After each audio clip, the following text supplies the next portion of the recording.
Pick another one, Jan. Or somebody else out there have a request? We'll try it. What'd you pick? Shine? Okay, we do that. Number 60, Shine. Is this the one that always makes you guys like, this is His really fingers, the fingering goes fast. Just quick fingering. 60. Number 60. But it's better if I have multiple people, because if I mess up, I just make myself. That's right.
Morning, welcome. Glad you guys are here.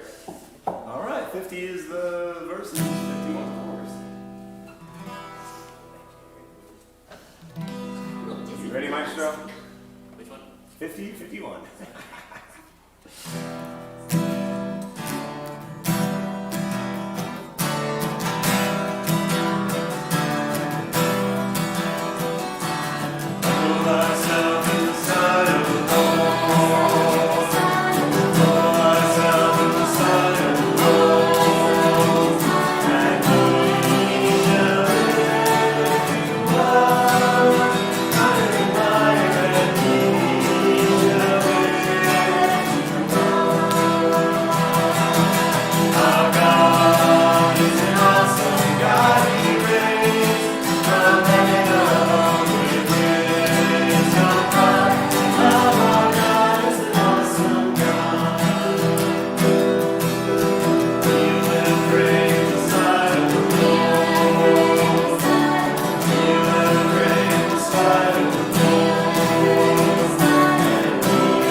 So with that, we're going to, hopefully your hearts are warmed up to dig into a good Sabbath school study. So with that, pray with me, we'll apply for our classes. God, again, we're thankful to be here to praise your name in a public place in a way that you've given us such privileges. Air conditioning, I'm thankful for this morning. And God, so many other things. I appreciate what you've done for us. Help us change our lives by what you've done for us to be able to help others. Help us now be prepared to be in the moment and to open up our hearts and minds and receive and give as you would have it this morning. We ask this in Jesus' name, amen. Amen. Go on for our classes.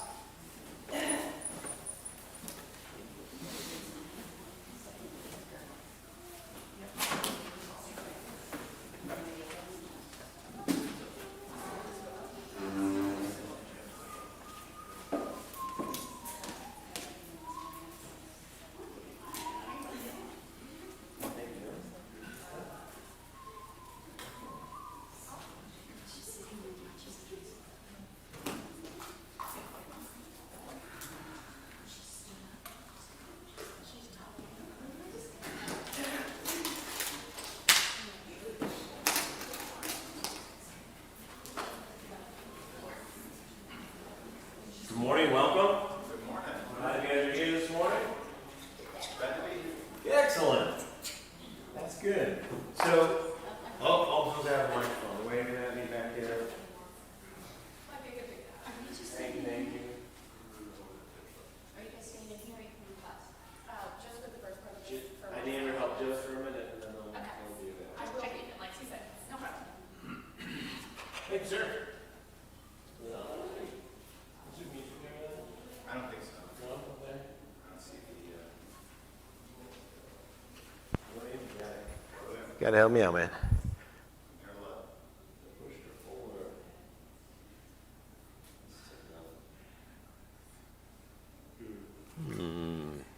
He says.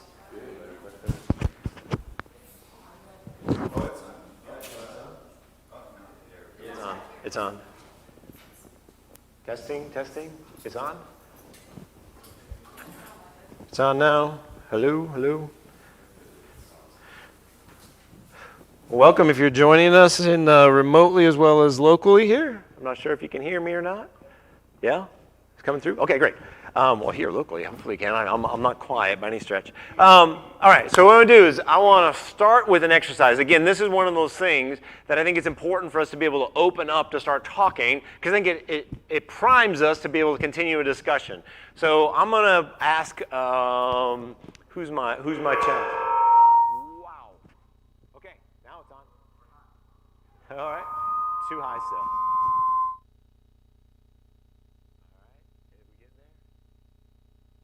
Got your attention now. All right. I need their assistance for my first demonstration, too. All right. Now that that's settled, if you would please, I'm going to put this on here. And Jason, your eyesight feeling pretty good today with your glasses? If you would please read the paragraph, and everybody make sure you follow along and read along with us. Please, if you would, Jason, read the paragraph for us out loud.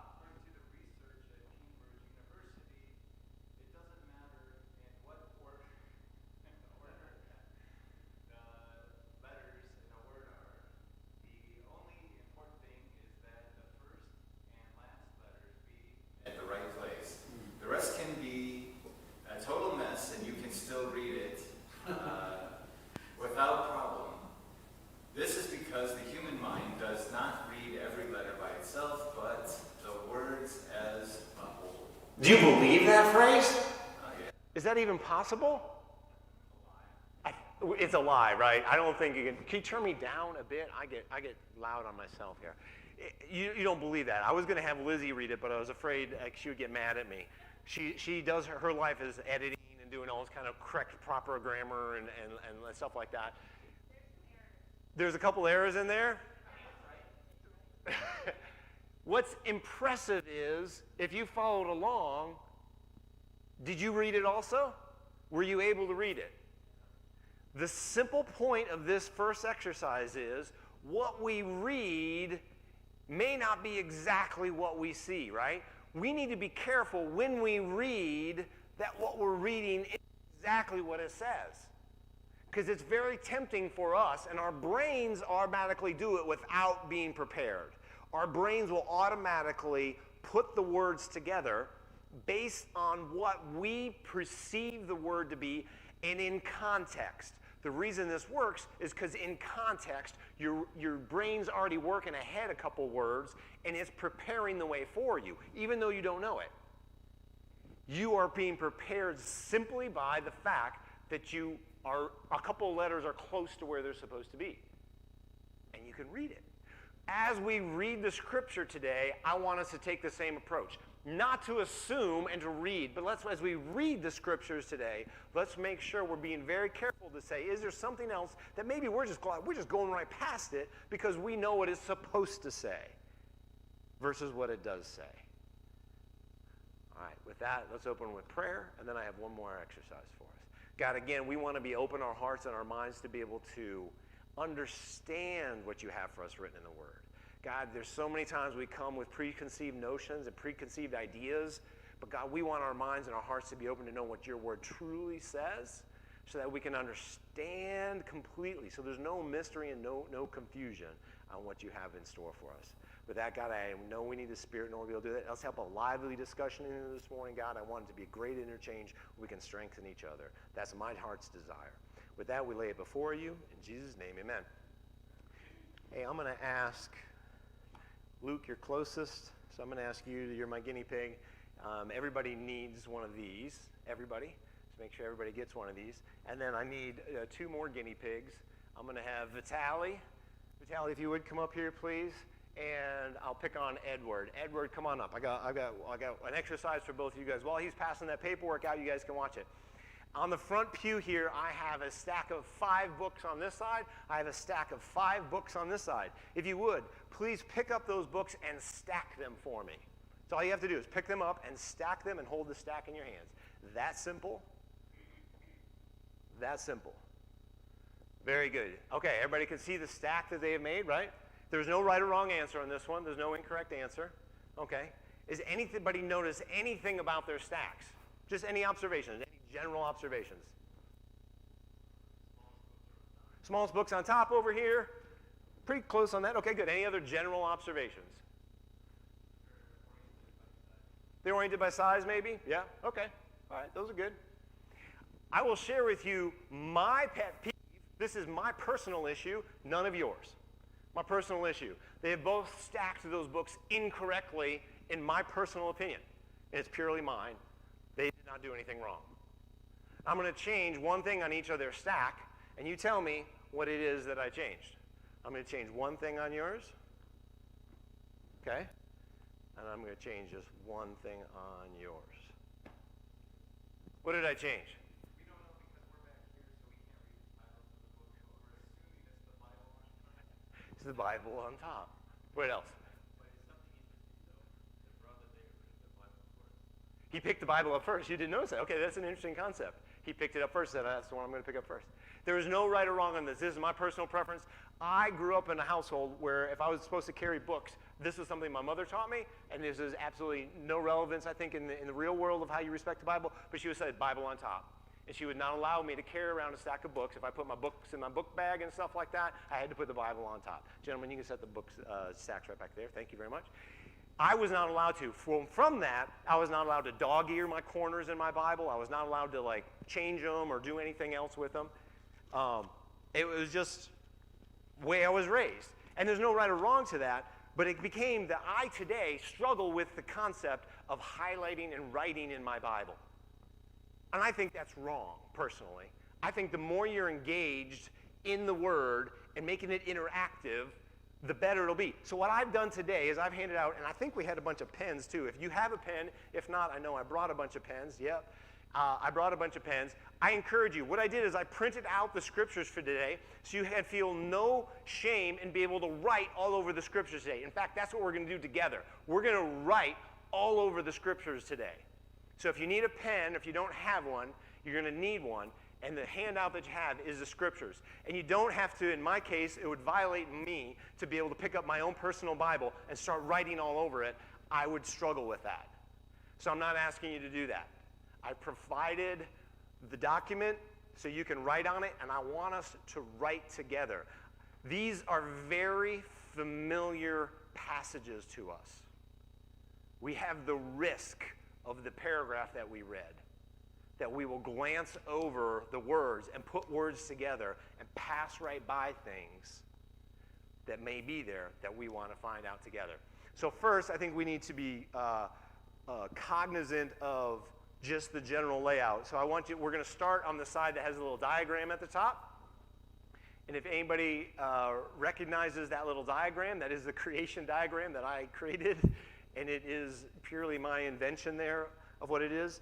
There's a term in the Bible called chiastic structure, and that's way more than we're going to get into today. But the concept is, this is my pictorial view of creation that I have a map in my head on. And I've simply put it down here on paper so we can talk to it.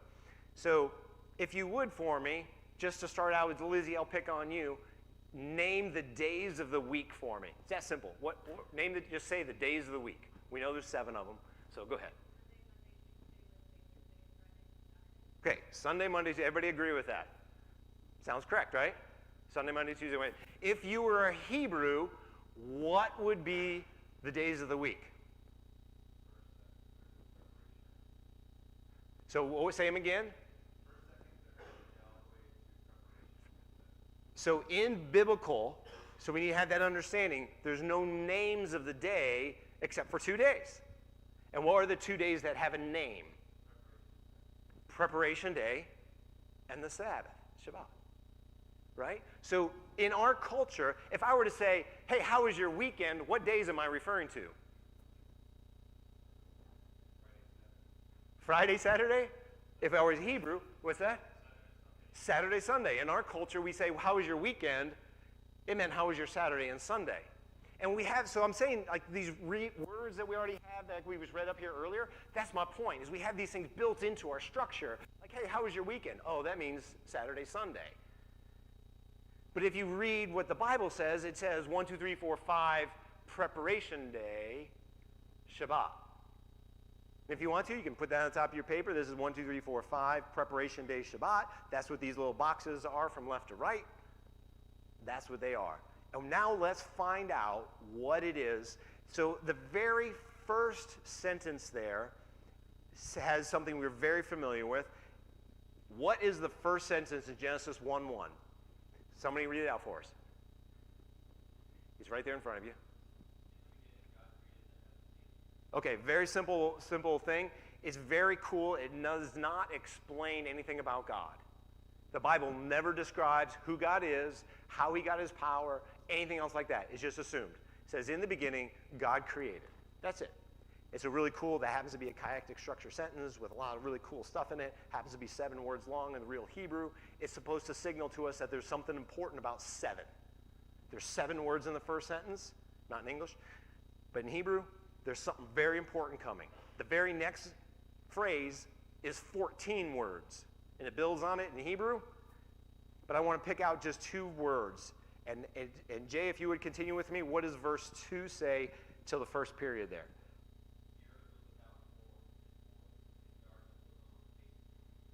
Excellent. So there's something that we know about the earth. What are 2 things about the earth? Without form and void, which caused darkness, right? There was no light there. So it has 2 things. It has, and I want you to put over the word without the letter A and circle it. The letter A above without, and above the word B, or above the word void, B. So now you have an A-B relationship. There's 2 things on that was in it. It was without form, and it was void. A, B. Okay? You got an A and a B above those? Now I'm going to fill those in later. So I want then, if you would read for me, maybe Shelby, the first 3 words of verse 3, the first 3 words of verse 6, the first 3 words of verse 9. 3, 6, 9. Okay. So what I want you to do is underline, then God said.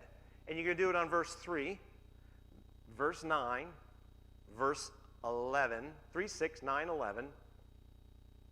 And can you find it anywhere else? Maybe 14, 20. Keep going. Where else do you see it? Speak out. 26. 29. Those are the ones I found. Okay? Then God said. And I guess, and 29 is and God said. So a little different.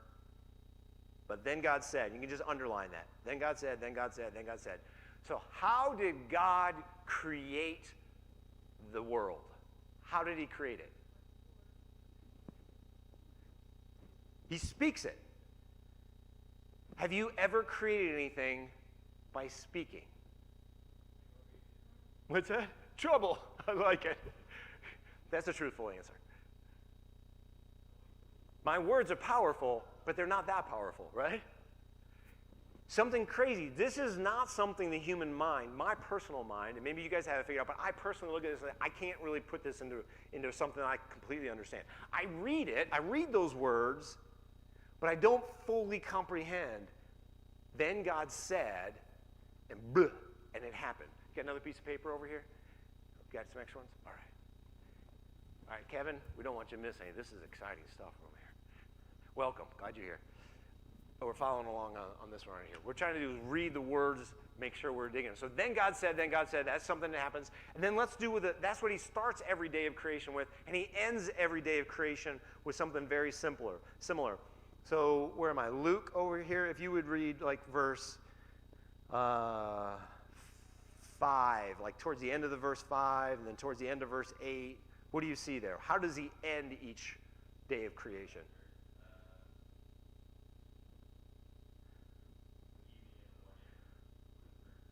Good. Exactly. And so on and so forth, right? So let's do that for every single time that you see that. Let's underline again. So we have the underline at the beginning of the creation day, which is then God said, and then underline the end, which is called, so the evening and the morning were the first day. And you can find that in verse 5, then again in verse 8, then again in verse 13. And I put next to them little ones, first, second, third, Verse 19, so the evening and the morning were the fourth day. 23, so the evening and the morning were the fifth day. And then you jump all the way down to verse 31 until you see, so the evening and the morning were the sixth day. Right? Okay? So we have this concept that it takes an evening and a morning. We have this concept that God speaks it. Boom, creation happens. Whew, that's a mind bond for me. All right? One more thing I'm going to point out from each one of the days, and then we're going to try to tie this thing together with some uniqueness on some of the days. There's another phrase that he uses, and he uses it over and over again, so we're supposed to capture it. And I think you'll recognize me. Roberto, in verse 4, God describes the light. And how does he describe it? It's a word we'll hear again and again. Yes. And if you skip all the way down to verse 10,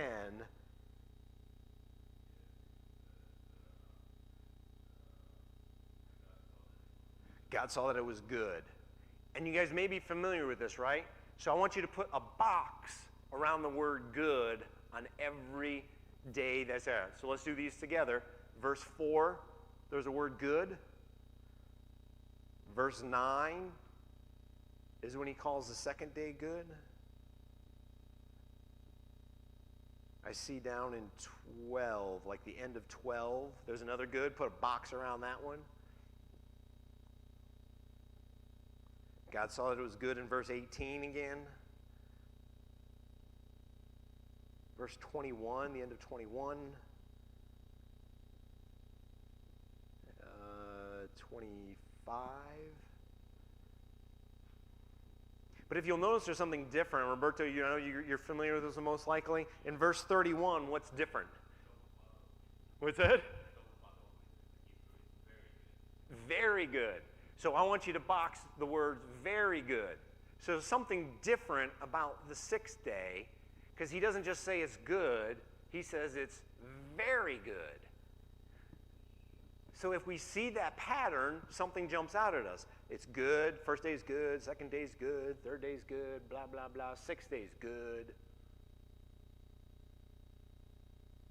Sixth day is very good. Okay. So we see some patterns here. This unknown concept of God speaking and it happens. This concept that it was good. This concept that there's an evening and a morning creates a first day and a second day. Those are all three, those are things that happen. But we want to study very carefully to see if that's true throughout creation story. So let's do that, and then we'll come back. I was going to do it in another order, but I'm going to switch my order that I was planning on. I'm going to try this. So, yeah, please do. Before we go any further, have you noticed that it says that before the evening and the morning they want, evening and morning they do, and so on, the next day? Very interesting. It doesn't say that for the seventh day. Woohoo! And the reason I'm pointing this out, I had a discussion once with a couple of friends. They just showed up at my door in Romania. And we started, I said, okay, let's start from going and jumping to the Bible. I said, let's take from the beginning, right? So we started beginning of Genesis 1. So we're reading it. And they pointed out to me and said, oh, you see, it doesn't say that it was the evening and morning, so that the seventh day actually never ended. It's never ending. We are living in the seventh day. We're forever living in the seventh day. That's one interpretation. Okay. Let's go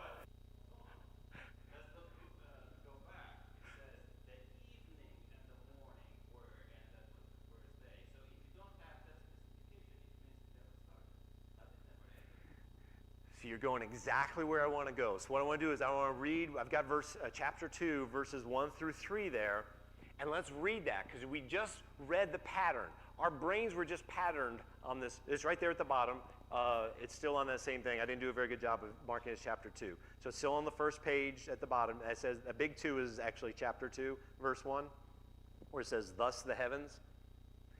I want this to be read very clearly because we just set a pattern. Our brain just read this concept. If he speaks it and it happens, this concept that he calls it good, this concept that there's an evening and a morning. Let's read about the Sabbath day and see how many of those things fit into this same pattern for day 7. So I'm going to ask, I'll ask Kevin. Let's start with you. Kevin, just where it says, thus the heavens. We'll start over here. We'll read verse 1, 2, and 3 for us. Thus the heavens and earth and all the hosts of them were finished. And on the seventh day God ended his work which he had done, and he rested on the seventh day from all his work which he had done. God blessed the seventh day and sanctified it, because in it he rested from his work which God had created. So how many of those 3 pattern things that we just talked about do you see on the 7th day? Did I hear it? None. Not a single one. Okay. All the other ones, it says God said, he said, God blessed. Yes. Right? So there's some things we're supposed to notice here. You're going, Roberto, in exactly the right direction.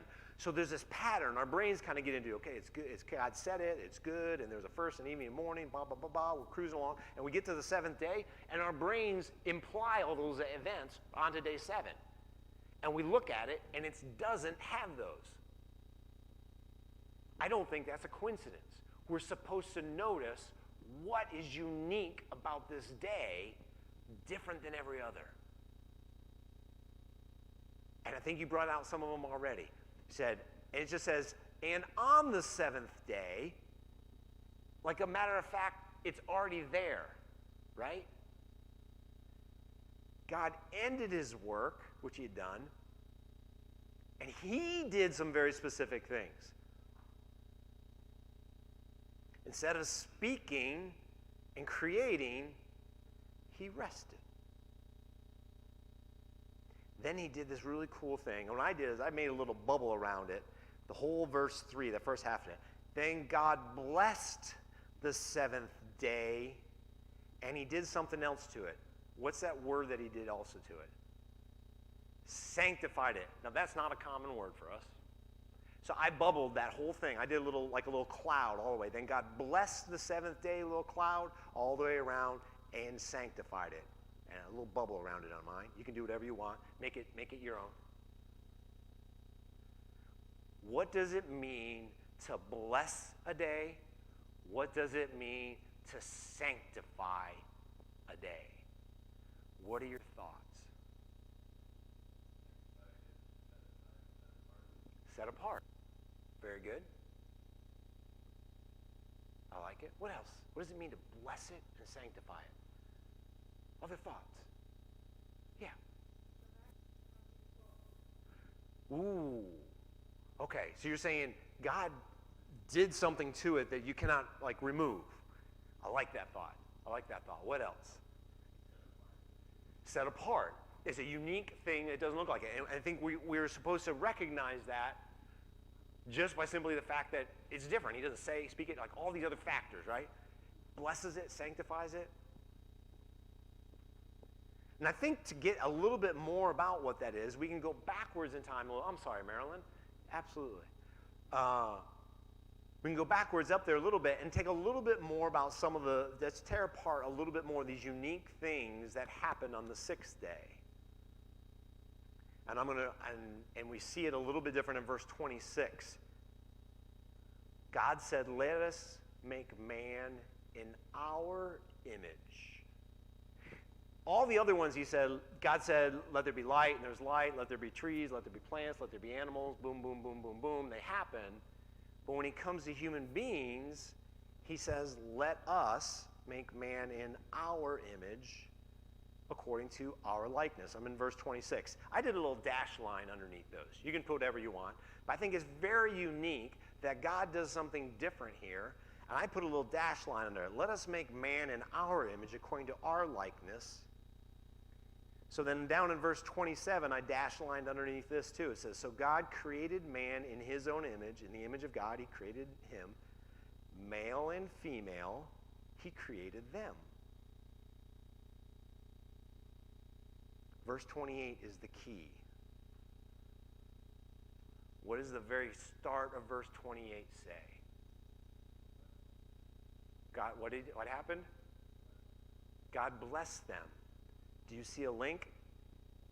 We just talked about the Sabbath as being blessed. And he created these two human beings, man and female, and they are blessed. Do you see the link?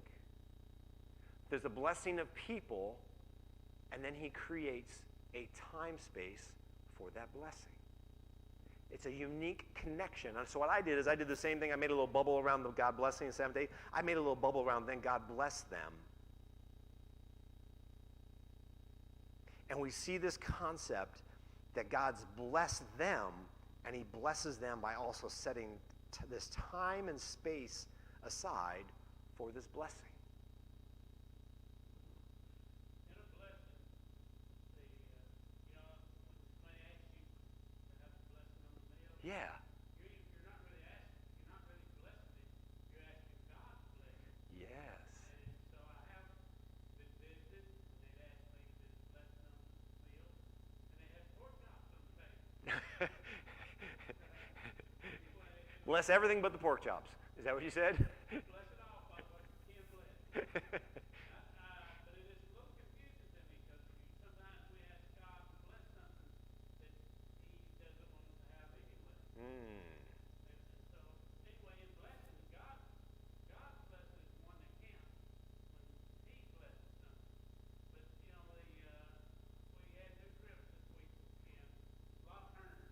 Okay. I asked Lord blessing that we wouldn't get lost. Yeah. That we drive there, and we did. We made it all in there, and I thank the Lord for that blessing. He blessed you, right? Getting there, And so we ask the Lord's blessings all the time. We keep asking for blessings that he can bless. I like that. I like that. Another comment? Yeah, Roberto. What do you suppose that his blessing was? Yeah. What does it say? We can come farther on and see what the blessings are. Please share with me. What do you think God's? I think the verse already tells us because it says he blessed them and said, Okay, good. What's the blessing? Be fruitful and multiply and fill the earth. What happens is the blessing. Why do we say I am blessed? When I say I am blessed, what am I looking at? Right? Something I have in abundance. You see, when God blessed Adam and Eve, He said, "Be fruitful and multiply." Yes. Grow. So it's interesting when God blessed Sabbath. What does it mean? Yes, to be fruitful and multiply. What happens? Something. Love it. I like it. So what I want you to do is I want you to put an oval around all the way around the words, be fruitful and multiply. That whole phrase, be fruitful and multiply. Now, the human beings are not the only thing that we're told to be fruitful and multiply. What else in the page right here in front of you, there's someplace else that's told to be saying fruitful and multiply. Any ideas where that is? And I'll give you a hint. Check verse 22. If you see the words be fruitful and multiply, put the same circle around it, and then you can draw a line from one bubble to the other and connect the two together if you want. Okay, we're going there. So what in the world? So Adam and Eve were not the first things. We read this all the time. We think, well, Adam and Eve were blessed and then we told fruitful and multiply. And that's what we think of. I want us to read through the words like that little demonstration in the front. What else is told to be fruitful and multiply? Every winged bird, according to God, God saw it was good, and God blessed them, saying, and read the rest of it, because be fruitful and multiply, and you got to kind of read the rest of it to kind of fill in.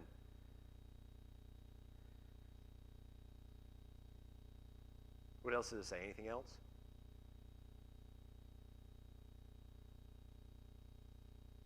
And he filled the waters and the seas and let the birds multiply the earth. So I think the fruitful and multiply isn't just referring to birds.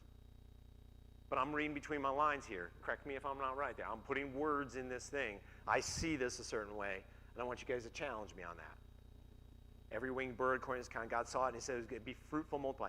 It's interesting that he uses this word fruitful and multiply. Does a bird bear fruit? Let me try to get us there. Does a bird bear fruit? What bears fruit? Huh? Trees, plants, right? They bear fruit. So it's an interesting that they're told to be like trees or plants. Did you have another comment, Roberto, along the same line? I was just going to say what you said that probably is referring to that Ephesians 12. It does, because notice that this God blessed and multiplied that comes after what he says that God saw it that it was good. So at the conclusion of the day, he saw that everything he created that day was good. So the blessing comes for everything that was created that day. I like it. Let me ask you this question. Let me just expand your mind a little bit and try to think of this. So how many human beings did God create on day 6? Simple answer. He created, well, you're saying 1. Well, I guess I don't know the chronology of how long Adam was with God. It says here, and I'm going to go with that. That's a very good point, Jason. I like where you're thinking there, because it says on day 6, he created them male and female. Where is that, right? 27? Is that what I heard? So God created his own image of God. He created them male and female. He created them. So I make the interpretation that God created male and female. Not everybody does. Not everybody does. According to that verse, Max says that God created all the human beings that followed after that day. And here's why. I like it. You see, he says he created him. Yeah. And then says male and female. So he created in Adam all the human beings that follow And then Adam is the lineage of there for all included. I like that logic. I have the interpretation as I read this. I read it as God created them both on that day. We hear later in chapter 2 and into 3 and so on forth that there's more to the story. So I'm reading those words like we did earlier, and I'm putting my verbiage together. By God. So let's just say that. Let's just pretend, and you guys can carry along this road with me, and maybe we can do some study independently, and you'll come back with different answers. But I'm gonna say that too. Let me ask this question then: how many elephants did he make?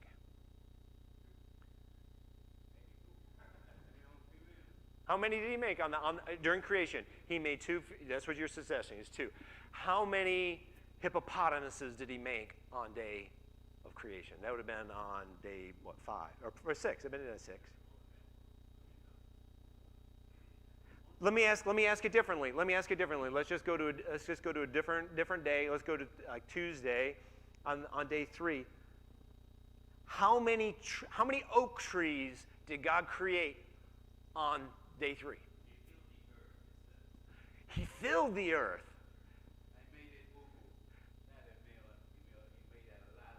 He made a lot of them. I'm reading between the lines here. I believe there's something unique about everything. When he didn't make one oak tree. I don't believe that. One maple tree. One palm tree. I can't get my head wrapped around that.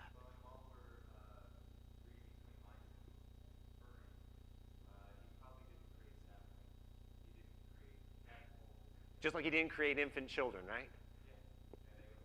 Boom. He spoke out of his mouth somehow magically, which I don't understand, not magic, but whatever it is, boom, his power of creation. Strength, boom. The earth was filled with all this amazing stuff. I personally think the same thing happened with animals.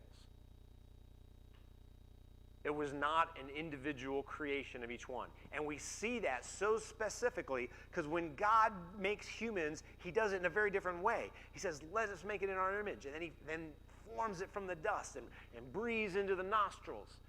There's this image almost that the method of creation is fundamentally different for human beings than for oak trees or elephants. Yes. There's a different creation process that we're supposed to notice when he created the world, that he took a very different approach creating these things called humans, atoms. Right? And as we read this account, so many times I've read over it and I glance over these things. I just read the words and yep, there they go. And then you stop and you look at the detail and I think it's fundamentally different. He did something fundamentally different. And all that is to prep up this thing. He created this very special thing called Shabbat for us. And I'll do one more thing on this creation thing, then we gotta move on. And if it's interesting, because I did it earlier and I forgot to connect the dots for you here. Earlier in verse 2, we did this thing where we said the earth was without form and it was void. And if you notice very carefully, what God does in the creation process, there's a coupling. Day 1, at my little pictorial up top, is easy for me to remember, he separated dark and light. And for me, it was always confusing how then the sun and the moon didn't get created until day 4. How in the world did he separate dark and light on day 1, right? Anybody ever wonder about that? For me, that was always like, how did he get there? So if he created the evening and the morning, but there was no sun and no moon yet. Okay.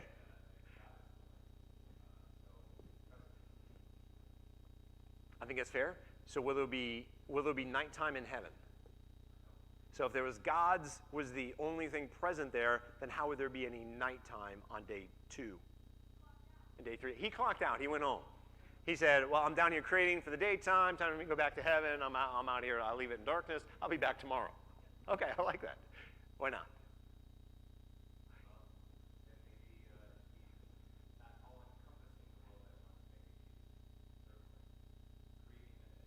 Creating the day. Okay. What's that? Yes. You mean on the first day? So it says that the moon and the stars were created on day 4. So let me couple this together for you. And this is Eric's read of Between the Lines. So you guys can fill in how you want, but this is just kind of interesting, fun things I like to think about. So first I'm going to compare it. So clearly, A was without form, and then day 4. So I put a little A in box where it's dark and light, and then I put a B in box where there's the sun and the moon on day 4, and I draw a little line between them. Because on day 4 is when God fills the void of this darkness and light. So on day 1, he changes this thing from without form. So we're given in verse 2 this little clue of this coupling that he's going to do. He's going to do something that's without form, and then he's going to fill the void. So on day 1, he has A, which is a dark and light, and then B, he fills the void. Humor me with this, and I'm going to go on to the next day. On the next day, he separates the firmament from the waters. Atmosphere and water, right? That's A. And then on day 5, he fills the void. Puts birds in the air and fish in the sea. So I do an A and a B, and I couple those two together. Day 3 creates the land, right?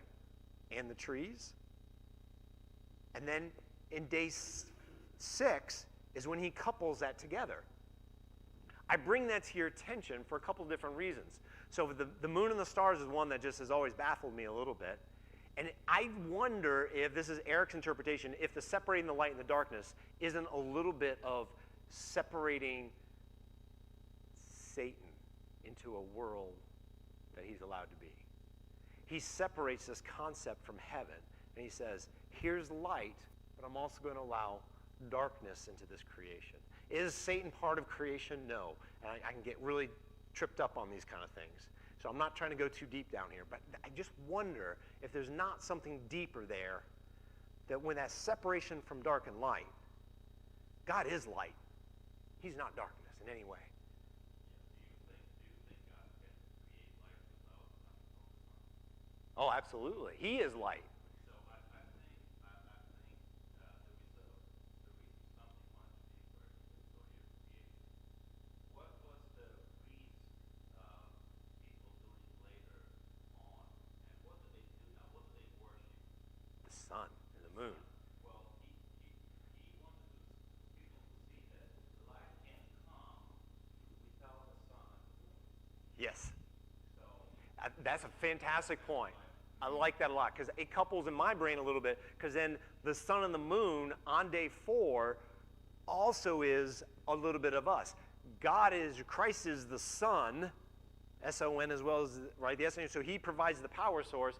We are the moon, we reflect him in some way. And if you look at the chiastic structure in around day 4, I kind of have this feeling it's there, and it also ties into the timeline that the reason that the Son was crucified at the end of 4,000 years. And I put that on my little timeline below there. This is kind of a little bit off the subject, so I'm not going to go too deep in that. But I think there's this concept that I can stand firm on, that there's this concept that without form and then a void, and God continues to do that. And if you drew your lines from A to B to A to B to A to B, you would now have a coupling between 6 days of the week, and you would be left with box 7 with no coupling.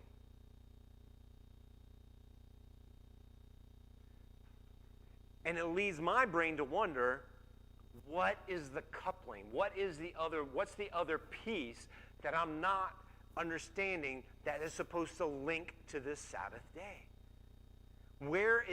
So if the filling the void is Shabbat, that's B, what's the A?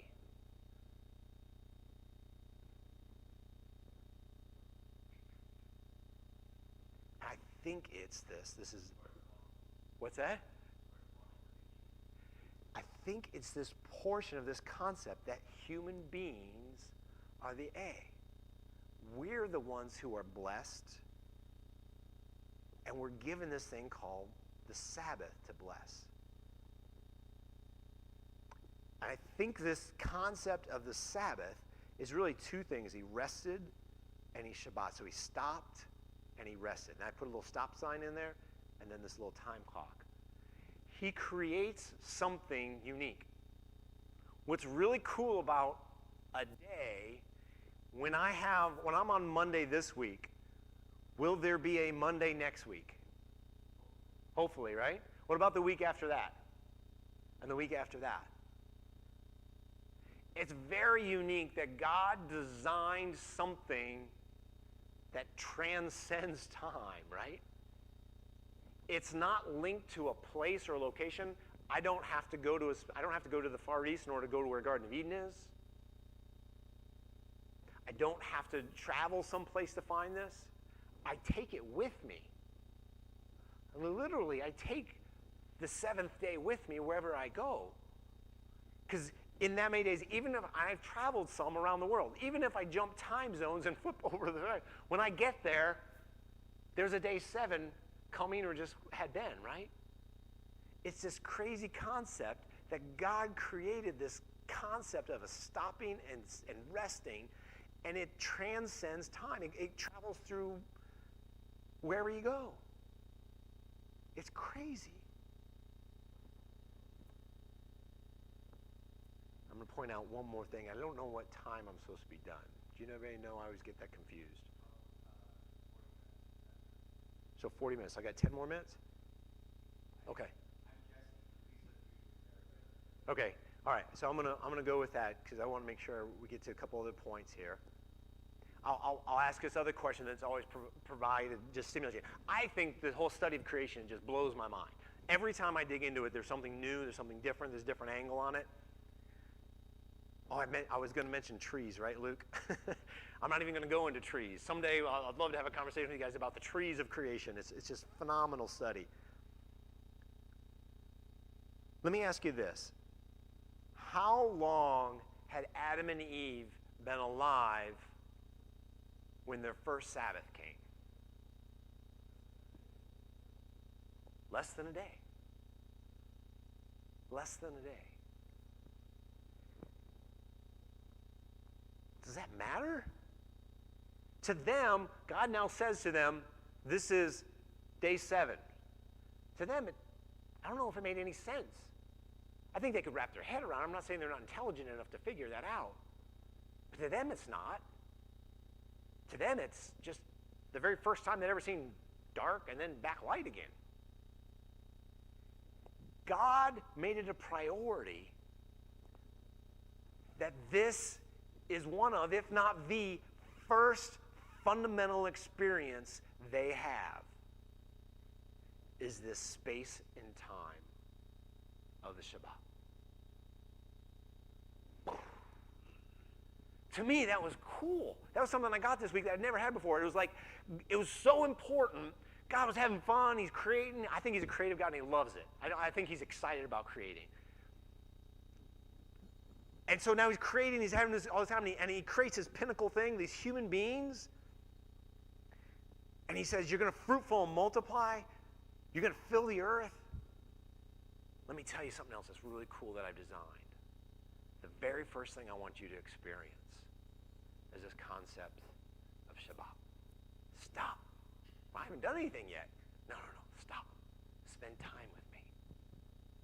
That's cool. Does anybody else find that interesting? I like to imagine that, of course, he created Adam the day before, but Adam didn't just go right to work.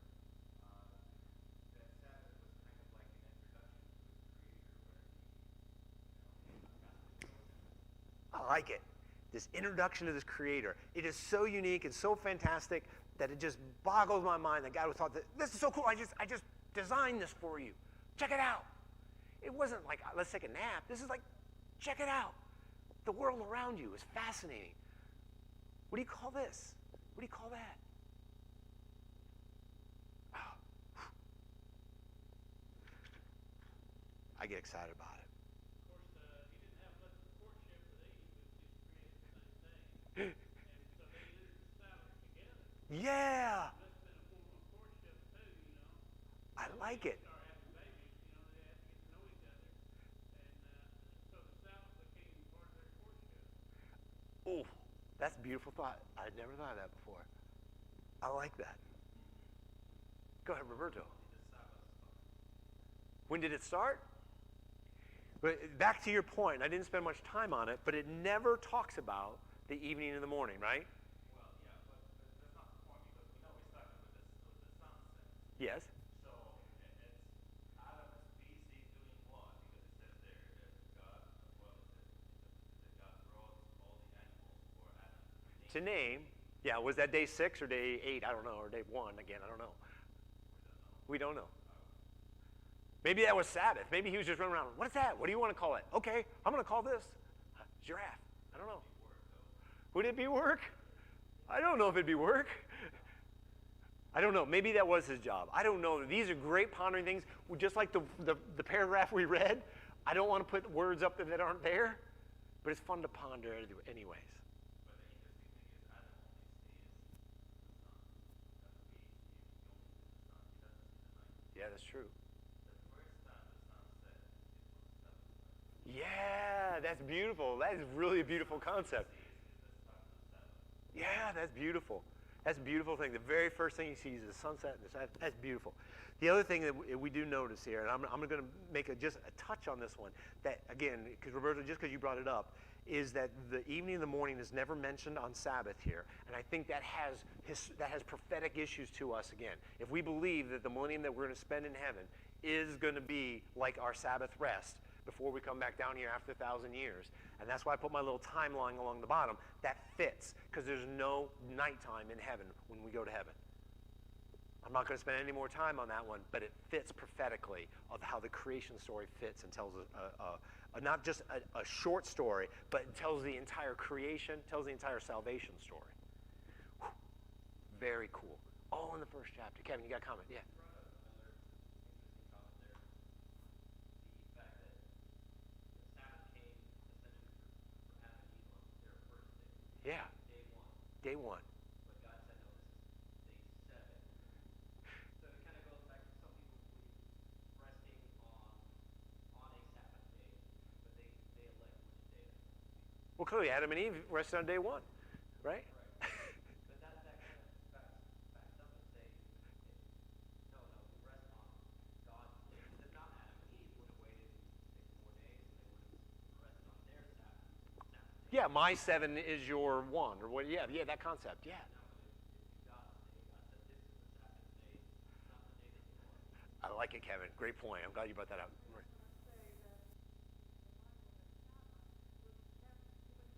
Yes.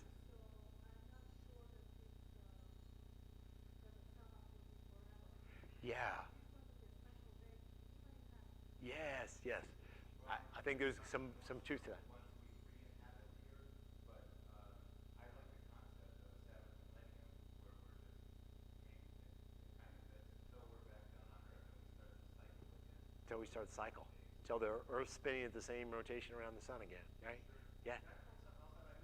Yeah, go ahead. You've got to finish if you want to go on things. But we were talking about reading between the lines and overlooking things in this creation story. And we're under attack as if you believe in creation, you believe that a 6,000-year earth Yeah. can read the rocks and see that they're billions of years old. Nowhere in this creation cycle do you see the creation of the earth that it was here. But we overlook that all the time. Yeah. Life has been here for 6,000 years. It says it was here, it was void and without form. So, yeah, we don't know what that means. But I get that point of it, that when you carbonate the rock, did God use elements to create what he did? But then the other side of that one, I mean, that gets kind of sticky, so I'm not going to get too deep into that. But I think to your point is, it takes faith to understand this story. But I think it takes as much, if not more, to believe evolution. And there's nothing in this story that justifies how God had the power to do this or anything like that. It's just assumed.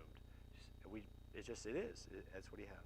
Okay, on the back, I'm not going to have time to go through this, but this is for your entertainment in case Mark's sermon gets really boring. And you can just flip over your piece of paper. He's not in here, so I can say that. What we wanted to do is compare the commandments, because it's very clear from the Bible, because people talk about whether the Sabbath day and what's it for. In verse 8, and I want you to just draw a line down the side of your page from verse 8 to to the top of 12 there. That's the Sabbath day. And if you can compare that to Deuteronomy 5, which is the next column, and you'll notice it starts in verse 12 and goes to the top of through 15. And we have this very unique thing and if you look at the rest of the 10 Commandments as they are outlined in the scripture in the two most prominent places, Exodus 20 and Deuteronomy 5, and if you compare the rest of the story, they are extremely similar. The only place you find a significant, I'll say, variation is in the 4th commandment, which is wild. And I'll end with this concept that really the first in Exodus 20 is fundamentally references back to the creation story, and Deuteronomy really references the salvation story of when they were saved from Egypt. I leave that so you can write right next to it, creation and salvation. If you go back on your own time and read those two references to the Sabbath day that we like to reference so often as Adventists, and just read those two with that concept in mind, I think you'll be blessed by comparing and reading what the words actually say.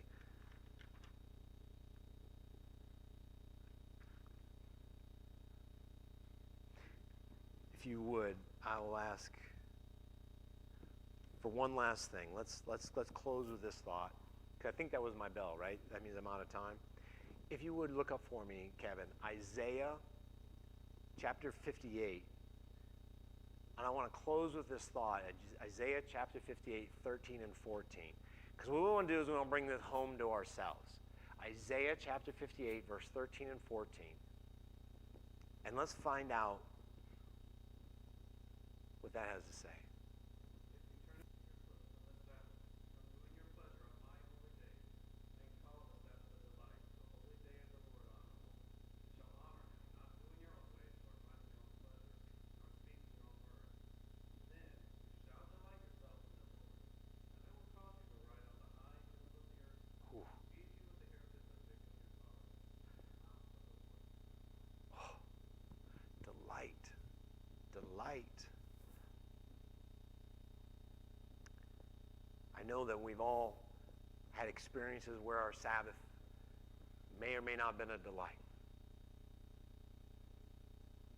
It's a time period in time where even if this Sabbath is not the delight that you had hoped it would be, I praise God that 7 days from now, there's going to be another one, and another one after that, another one after that.